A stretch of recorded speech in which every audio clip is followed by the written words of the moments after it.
making videos, making inbox videos. Yeah. I don't even.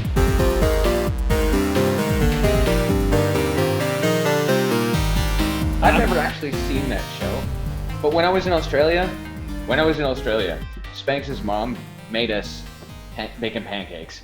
And so that's been in your head ever since. Okay, Yes, I super love that amazing. show. You've never seen that show, Wendell. No. You're kind of like whatever about that show, right? What show are you talking about? exactly. Adventure Time. I Yeah, watched Just like whatever. the first season of regular show. All right, we got to get to some questions. Jesus, this is always the second. The second video is always the terrible one, which means you should probably watch this one. First off, Kane, what are you drinking? I am drinking Eve's Cidery Blackhorn Hollow Dry. I picked it up in Union Square at a farmer's market. It's all made with organic cider, or it's organic apples. It's organic. It was actually fermented in this bottle, which makes it amazing at 8% alcohol by volume. All right, I'm drinking an old curmudgeon from Founders. And Wendell, what are you drinking? I only have Coke. All right, first question here is Hi Logan. Hi Logan, Ken from Malaysia here. Excuse my bad English, for English is not my first language. That was very proper. For English is not my first language. You got to say proper things with a British accent because I'm racist. I don't know. I'm racist against white people. What? I don't know. Someone was like, "Man, you keep making fun of British accents. That's racist." And I'm like, "But I've got like mostly. I've Look, got a I lot work of in a British British blood." office. I work in an office, and my company is British, and most of the people, I'd say half the people in my office are British, and none of them have the same accent. None of them. Well, it's just like in America. It's like as soon as you go anywhere outside of America, everybody's like, "Oh, I know people from America. They all talk like this." It's everyone from America is from Texas. No, see, that was more of a no, that wasn't Tennessee. That was more of like a cross between Texas and Atlanta. See, that's the other thing is because I work with all these British folk, I pick up on all of this wide variety of British accents, and there's several depending on which part of the small little island of England that you're from. I mean, your accent varies greatly.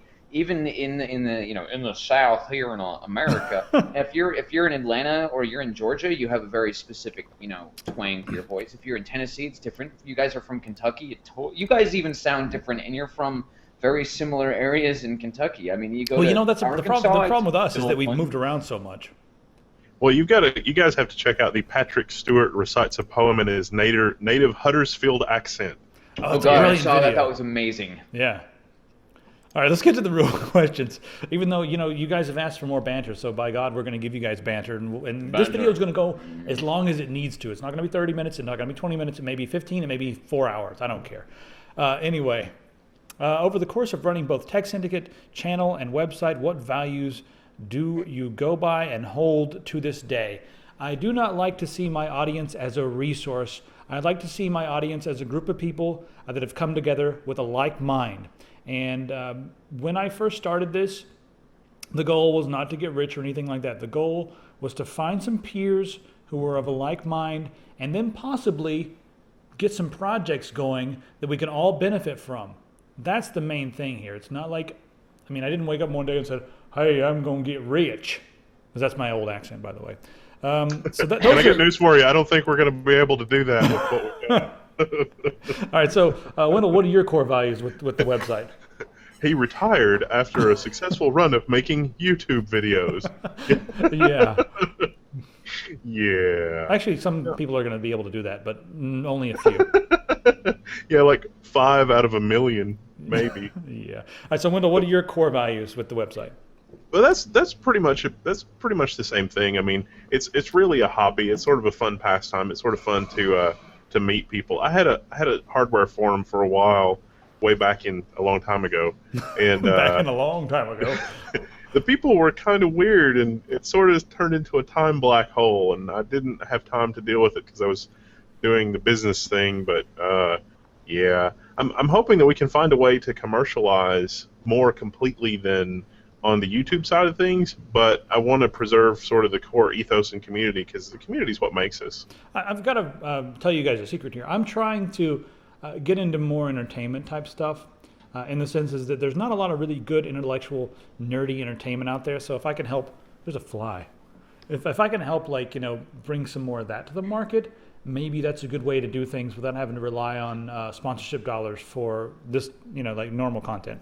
I think we would do a good job explaining stuff to Jon Stewart when it comes out about, like the NSA's doing this, and Jon Stewart's like, what does that mean exactly? And it's like, well, Logan will be happy to explain. Yeah, no, exactly. And if I'm not in town, we've got Kane right there in freaking New York City. Your office already looks like, look at that. It looks nice back there. So, what are your core values? What do you feel is most important, Kane? Well, when you and I started this, we went under a different flag. Raise the world. We're going to get to that. One of his other questions has to do with branding, so we'll get to that in just a minute. Well, yeah, but we were under the different flag, and our logo has always kind of stayed the same, and that's kind of been my mantra, is something about just taking over the world. But beside that, with knowledge, for me, the fire on the earth. It's not like I don't want to sit on an iron throne, though I have done that, and and just kind of like rule everybody, because that gets boring. You end up being responsible for all these people. I just want. I don't know. Part of a group of peers. We need a group of peers. It's like the best way to find a group of like-minded individuals. That's really what it boils down to. Is that I would like to have, you walk out in public. I walk out here in New York City. Well, there we go. Out here in New York City. either way works. And like one of these two. Anyway, I'm in the heart of America, so to speak. And some of the people here are so stuck on like this Jersey Shore mentality, like that's what sells, or it's like this marketing mindset of this is sells. Things tell me that this. I'm like, are you even like a person? I don't understand the mentality of these like marketing guys that come up with half the crap that I get to honestly, that does terrify me. It makes me very, very despondent about the future of humanity. I think my core goal here is that back on like an entertainment side of things, we're tech guys, but we do have this entertainment kind of aspect to it. I've got a background in both radio and in television broadcasting from way back when. But I think my core on all of this is I want to raise the bar. Like you look at TV shows these days. You look at reality TV. It's all a bunch of scripted bullshit. And everybody is like catering to this like dumber and dumber and dumber and dumber crowd. So then you get this whole new generation of people coming in, and the highest that they can go is where these, on this entertainment level is where these guys are, which is like down there somewhere. Can you imagine if we made like a movie where the hacking was actually hacking? That's great. I'd like to raise the bar, make it up here, make it so people like go to watch this movie. They're like, I don't understand. I'm like, well, then there's something wrong with you. Nothing's wrong with the movie. I'm not even going to acknowledge that most of pop culture even exists, because it's just a distraction from actual reality. This faux reality that they have going on, it's a huge distraction. I want to get to the next part of this question because it's about the brand. When building the Tech Syndicate brand, have you faced any failures in the process? How did you overcome it? What experience had you gained from it? What? All right. We initially started as Raise the World.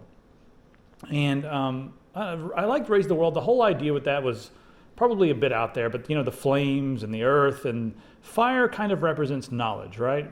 And knowledge spreads, as does fire. Set the world on fire. Knowledge encompasses the world. You guys get it now? It's not about destroying the earth. It was an allegory for changing everything, kind of like renewing and starting something fresh and spreading, like I said, spreading knowledge, spreading more than what we have the internet. The internet is full encompassing of the world. Let's use this as a tool as opposed to using it as a way of making us dumber. All right, so we started off with Raise the World, right? And in like 5 years we had 10,000 subscribers. We switched to Tech Syndicate, a name that just people in general can more easily identify with, and also still, it's still got some teeth because the word syndicate has got teeth. There's something about the word syndicate, that has teeth, and I always wanted to make sure that it has teeth, because a lot of stuff out there is either too professional, too boring, too fake, or just too blasé, just too kind of like. Bleh. I don't know if that's a word, just to kind of blah.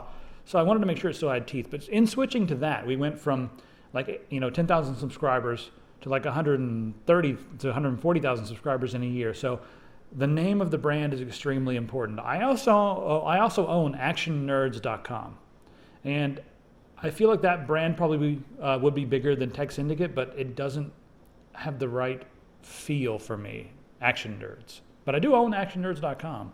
I think that would be a really great brand for doing a lot of the more active kind of ideas that we have. Like running up a mountain and stuff like that? Like climbing a mountain and having a LAN party with satellite dishes pointed at another mountain that another group of people were having. And Team A versus, whatever. Team Kilimanjaro versus Team, Mount McKinley. I don't know.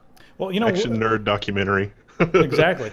Well, on how terrible the broadband is because thing with the 96 Telecommunications Act and tinfoil hat, and they're coming for me. Actually, I think it would be funny if we could. I think it would be funny if we could prove that the satellite dish biquad styled antenna on one side of a mountain would be faster connecting to this antenna over here on this side of the mountain than the actual stream that we get up and down in half of this country. Probably would be.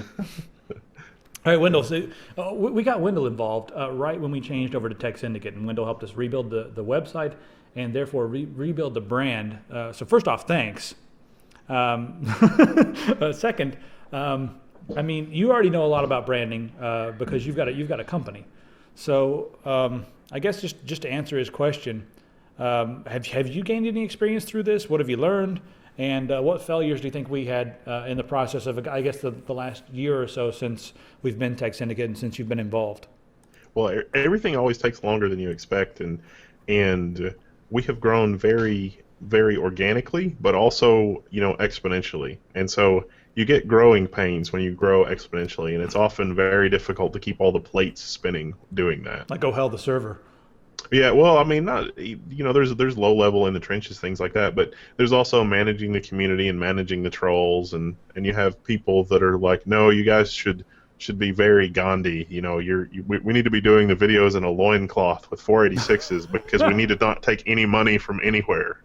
Just like, no, I'm not gonna do that. The Dalai Lama, the Dalai Lama came to New York City, and the tickets for the Dalai Lama were like $180 to go see him. And I was like, wait a minute. And they were like, well, how do you think he pays for his world tour? And I was like, oh yeah, I guess you're right. But I wouldn't charge $180, but you know what I mean. Let's charge $50. I don't know. Yeah. Well, maybe it's $50 if you're in a poorer part of the world. Or how about we just start a Kickstarter and we have people, donate, and then we just do that, and then they can come see us for, effectively free. But the Kickstarter would actually fund that. I don't know why we would do a world tour just yet, but yeah, I know what you mean. All right, third question is, which type of person, in your opinion... We're going to take over the world. What? All right, the third part of the question, which type of person, in your opinion, would do better in life, an optimist or a pessimist? Neither. There you go. I kind of agree with that. Why do you say neither? Because I'm a scientist mindset. So I look at this bottle that I've drank quite a bit out of, and people would be like, oh, it's half empty or half full. I'm like, well, then you're only really seeing half of the equation, because this bottle has a specific volume, and right now it's full.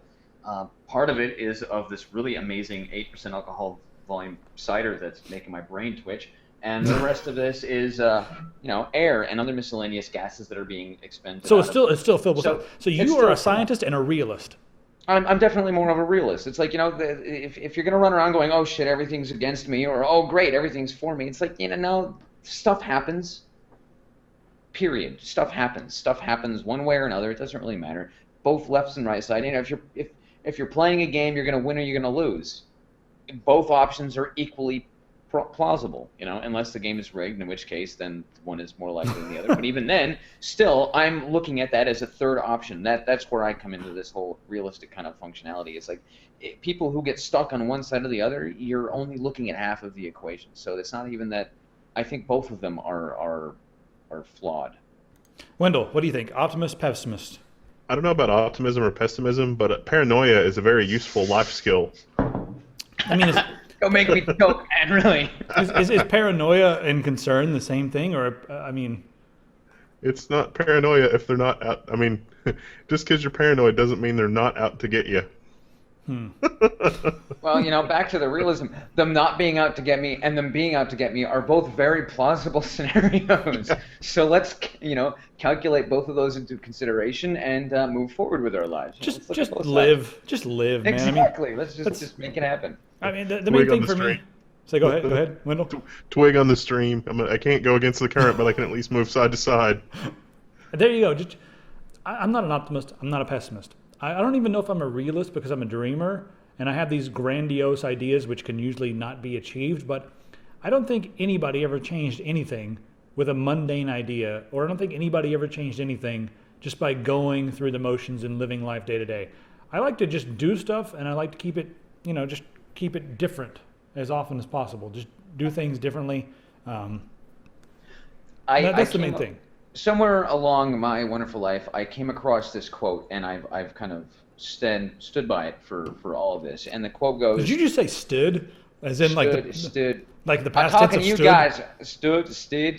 I stood there for 20 hours. I've been talking to you guys, and I've been drinking cider. I don't know what's going on, and I'm not even from the South in any way. You said stead as the past tense of stood. Stead. I stayed there for 4 hours. I stood there. I stayed by it my whole life. Go ahead. Okay, now I'm done with enough of that crap. Anyway, so this quote goes: "You see things and you ask why. I dream of things that never were, and ask why not." There you go. And I don't add to that. Don't you cannot add to that. No. Just leave it. We're gonna go on to the next one from there because that was kind of beautiful, and I don't want to cry on camera. Does thermal paste ever go off, as in go bad? Or maybe it means go off as in like a shotgun, like explode in your face. Like you pick up the thermal paste and you're like, oh man, I gotta go to the hospital. The thermal paste went off in my face. That's a grand idea. Let's make some thermal paste that make it explode when your CPU gets too hot. Well, here's the deal with thermal paste, and Wendell, you can and Kane, you guys can correct me if I'm wrong. All right, so here's the deal. A lot of the stuff out there, like ceramic thermal grease, that stuff can usually go bad between 5 and 10 years, right? And also, if you some of the stuff you need to find out what temperature it's rated at. Some of the stuff is not rated at a very high temperature, and it can go bad and then cause problems, and it almost starts to become brittle. Like parts of it seem to evaporate or something, and it becomes rigid and brittle, which is not what you want, because the whole purpose of thermal grease is that it fills in any micro imperfections in the surface of the top of the CPU and the bottom of the heatsink. So you want to make sure those are always filled in. Now, if you get the good stuff, it's going to have silver or some kind of ceramics in it. Standard stuff has silicon or zinc in it, and that's okay. It'll usually last a decent long time. But the best stuff has silver or some kind of a ceramic, material in it, and that's what you want. It'll last a long time, and it usually will not go bad, outside of something happening to it. So that's you can always just lap your CPU in your heatsink and you'd be good to go. Just put it on there like mirrored surfaces. Absolutely. That's. I don't actually recommend doing this unless you already know what you're doing. But the whole point behind thermal paste is, like you said, is to fill in these little micro divots and imperfections in the CPU surface and in the heatsink bottom, and lapping the drive is basic, or lapping the CPU or lapping the heatsink is you're polishing it to like a mirror finish. So you remove those imperfections and then you just kind of stick them together. I've seen a couple of people. I know a couple of people who've done this. I've seen a couple of videos. Wendell and I did this for what was it, an H100? We did this for. Yes. And we improved temperatures by 3 or 4 degrees. And it's like I said, if you're willing to destroy your CPU, because that's the real concept here, is that you could potentially damage your CPU beyond repair, and then you chuck it over. Maybe just lap the heatsink and use a tiny bit of thermal paste, but it has to be the good stuff.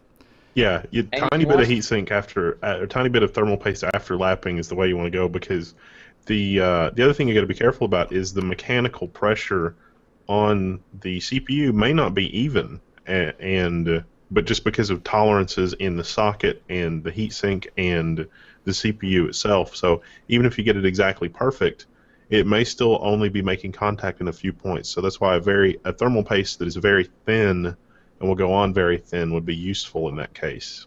And always remember that we do have a video about this wonderful thing. You can watch it here. And remember, use the metal version. Yes, the metal version. FOV preference. All right, let's talk about our FOV preference in games. We'll start off with Wendell here, because you got me hooked on something, Kane. But Wendell, what is your FOV preference in FPS games? Okay, well, in Half-Life and Quake Arena, it was something absurd like 120 or 130, and I actually got pretty good with the railgun at that. But whoa. Most of the time, yeah, most of the time I don't even bother anymore. I just run with whatever the game has. Because in Half-Life, after some of the patches later, they turned that off because people were using that, and yeah, that was the reason they changed it. All right. Well, Kane in Quake got me hooked on 130. And since then, I turn it up as high as it'll go in just about every game. I mean, like sometimes it gets a bit ridiculous in the sense that it starts to warp the image. Like in Skyrim, it seems like 90 to 100 feels about like 130 in Quake, so I use like 90 or something in Skyrim, but in most games I use like between 120 and 130. All right, Kane. I started using 130 on a square or a 4x3 CRT monitor on both Half-Life and 4x3? 4x3 and Quake. So not only was I dealing with this massive amount of distortion, so like you're talking 130 degrees, so you're talking like way out here, and I'm looking at all of this on this basically a square monitor. So I had this like massive fisheye tunnel vision. And no motion sickness, right? No motion sickness. Lucky. Yeah, I know. I used to play Quake and Quake 2 like that. My friends hated me because like, dude, how did you see me? I'm like, because I can see around corners because you can't. And like when I got really good at the railgun, so I just like spin around a corner and you'd be like this. You'd see the guy coming down the hallway, or you'd see him before they would even have any idea that you were there. And you know that they can't see you because of their field of vision, and you just crank it around and bam, and they'd be like, "What the hell's going on? Damn it, dude! What the?" Oh. They'd lose their mind, and it was always a good time. But then when we got into the widescreen monitors, it's like, oh, I can crank it. 90 feels like I'm doing the exact opposite. 90 feels like I'm sitting here with like my face right in the screen, going, "Oh, what's going on?" So I have to crank it up because otherwise I feel like I'm looking through tunnel vision. We need to get one of those 19. Oh no, it's not 19. It's a 2560 by 1080 monitors. That would be a lot of fun. I want 3 of those in like Eyefinity and just wrap it around, because then I will sit in the middle of this. I will make it so it encompasses all of my vision, and it'll be like, bring it on. Or I'll just, when I was in Australia, I got to use the PAX Australia. I got to use the Oculus Rift, and that was very disorienting, actually. I was thinking it was going to be better for that kind of functionality, but because your mouse no longer controls the movement of this thing, I literally sat and I'm playing, staring at the monitor, and I was like this, playing for like 5 minutes with my gun over here, walking this direction. It was really confusing. I was like, I'm like, we got a video of me like with the camera like right here, and I'm like, yeah, and you look at the screen, and I am like all sorts of screwed up. It was ridiculous, but if I could do 160, I would probably do that. That's ridiculous. All right, how about this one? First computer you ever owned. Hello, Logan Wendell and the rest of the team. Kane, you're the rest of the team. Yeah, I'm the rest of the team. How you doing? All right, my question to you guys: what was the first computer you ever owned? Did you build it, and what were the specs? All right, Wendell. Good Lord. Well, it's kind of complicated. Okay, it's kind of complicated. It's the Commodore doesn't count. I'm sorry, but I'm going to put that up there. The Commodore does not count. I had a Laser 8088, I think. It was like an all-in-one that plugged into a television. Not an 8086? It might have been an 8086. It was like a Laser AT was what it was, and it was like a portable-ish computer. It had a handle. But there wasn't a lot I could do with it because it was kind of broken. The first real computer I ever had was a Tandy 286, and it was one that I resuscitated from death. It had basically died. It had a 40 meg hard drive with bad sectors, but I got it to work again, and then after that everything changed. There were not a lot of 286s out there. I mean, it kind of went from like 8086, and then there was a couple 286s, and then I had a 386 for a while, but. Huh. Yeah, I skipped the 386 and went to the 486, so I had a 286 forever. I played Warcraft 1, the box that was on the desk for the longest time. I played that game on a 386. It was like a DX something. I don't remember what it was, but that was one of my first computers. And that was my first PC computer. I was totally playing that on a 486 DX33. Oh, man. And, I got a DX32, or DX2, I'm sorry, after that, but... Oh my God, that was fast. It was like, oh my God. The amount of RAM was like a few megabytes, but it was amazing. I got the 486 DX33 I had to run like it was a DX50 by fiddling with dip switches on my motherboard. That was the first overclocking I ever did, and it was amazing. So you were fiddling with stuff from the 286 on. Yeah, well, the 286 I wouldn't have had if I didn't bring it back to life from death. It had a problem in the power supply, and there were bad sectors on the hard drive where somebody, I think, had just hit it because it wasn't working. Yeah. And then that was pretty much all that was wrong with it. But I had to like format it and reinstall it, and there was nothing. I had nothing. I had the WinRosh hardware Bible. That's all I had. All right, That was so the only book the library had. So that was how you got started. I mean, but before that, you really didn't. I mean, did you have much computer experience before playing with the 286? Because it sounds to me like your first computer experience was resuscitating a computer, but without prior knowledge. How did you do that? Reading. Hey, do people still do that? Reading? All right. So yeah. I remember. So the 286 was how you were like 9 years old. No, well, I mean, I think that I don't remember. I don't remember when it was. I don't think I was that young, but the library had a book. The 286 wasn't that old. It was maybe a year or two old, and it was a Tandy 286, and the book that I got that helped me sort of diagnose it and figure out how everything worked, I think, came out right around the time that I was fixing it. So. That's probably right, but maybe it was a couple of years after that. I'm not sure. How old were you when you built the robot? And we had the VHS camcorder wired to the motherboard, and you had I was the website. I was definitely 12 or 13 by then. I think that was the yeah. I had a robot that I'd put together out of hobby servos that was connected to a serial port, and it was controlled by a program that was written in QuickBasic because I didn't know any other languages at the time, and I just learned that one from a book, and I didn't realize there was anything other than QuickBasic, and I was like, this language is terrible. I don't understand how people can do anything. But I wrote I wrote a QuickBasic program that was running in like the O'Reilly web server for Windows 3.1 or something like that.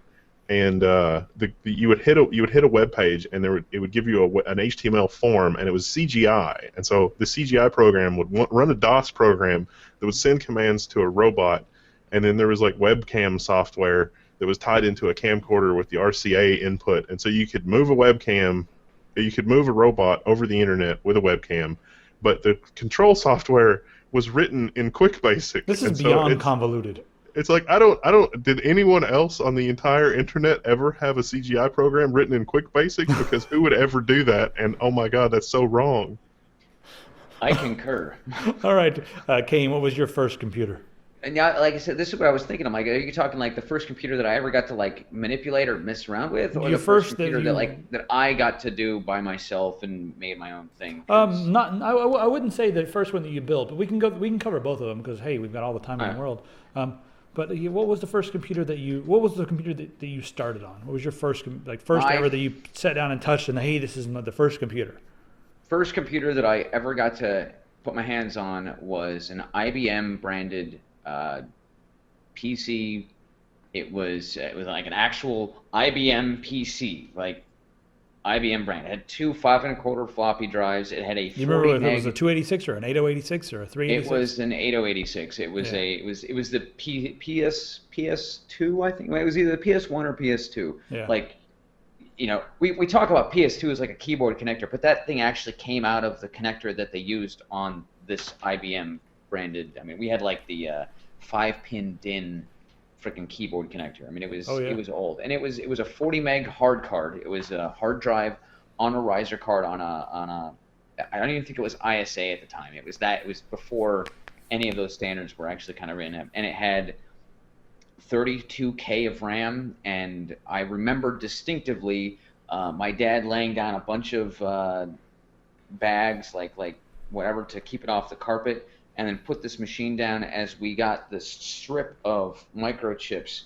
that were memory chips, and we got to, and I was like 4, so I was like, ooh, touching, and I really wasn't helping, but I definitely felt like I did.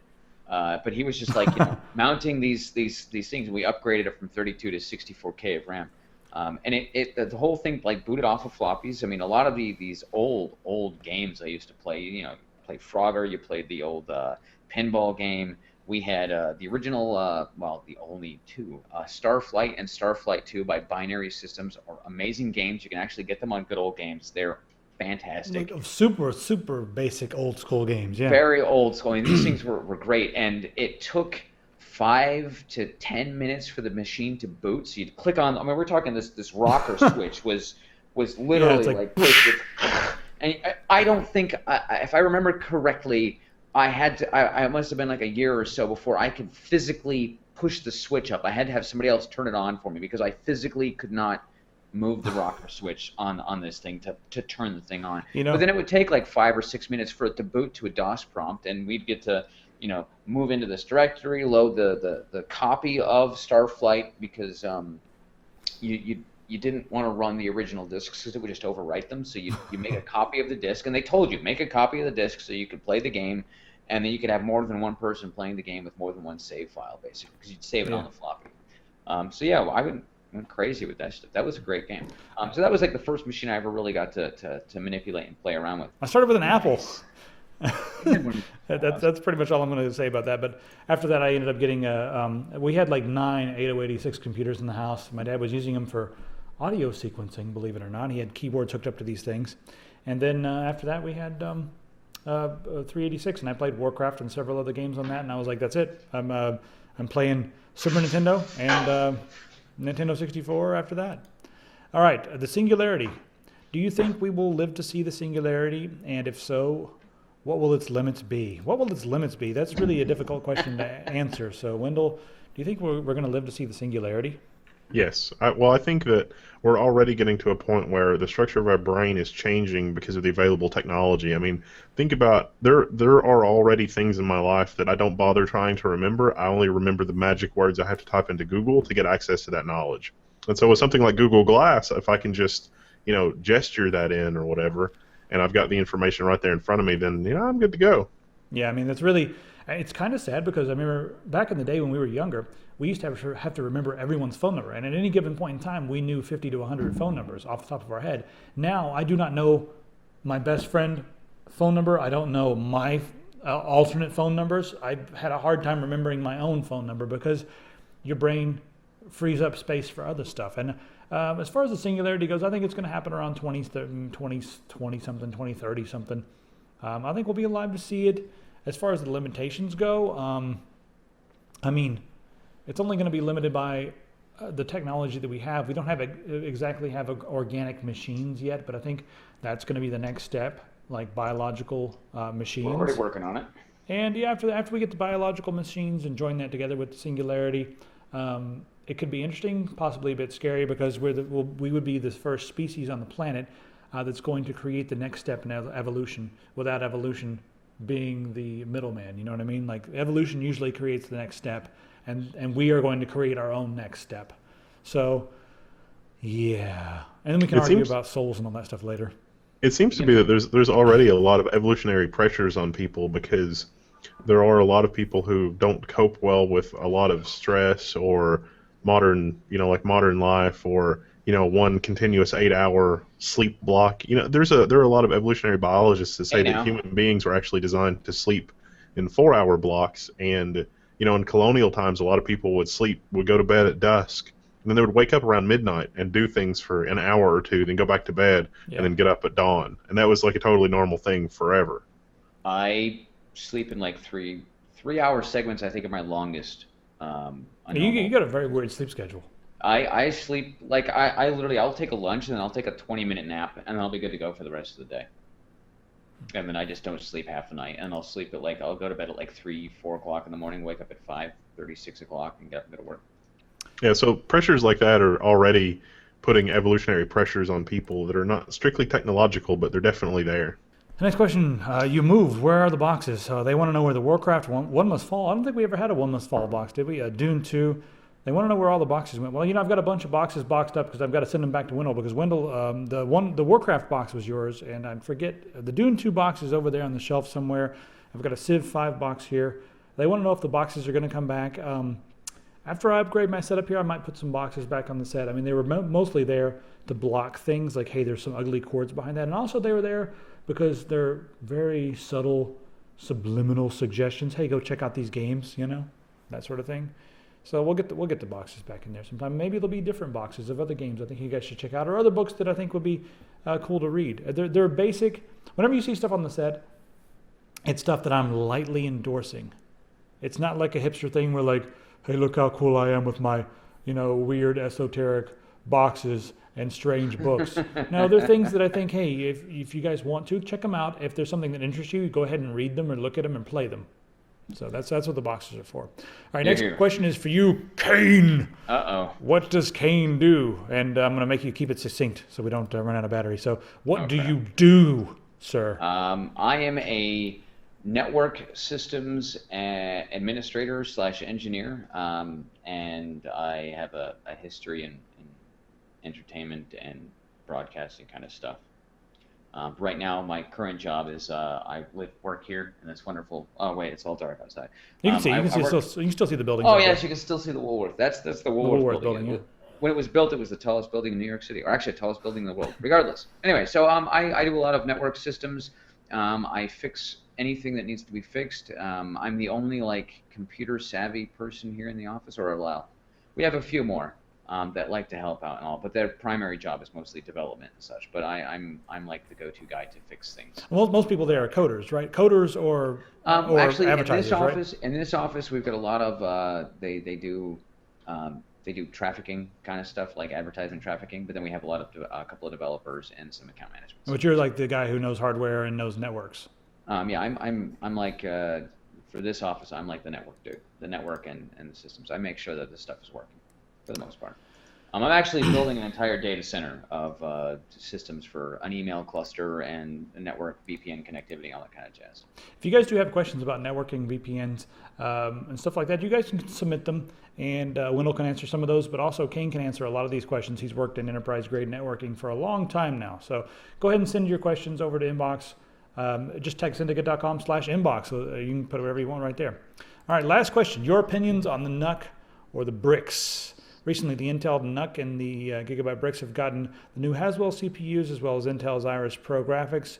They look pretty cool. One of the things he said here, he said he wished they had some sort of a, NVIDIA mobile graphics. If ASUS made their own ROG version with better graphics and audio, I'd definitely buy one. Thanks. So we saw these things at PAX. I don't have one yet, but what do you think, Kane? Do you want one?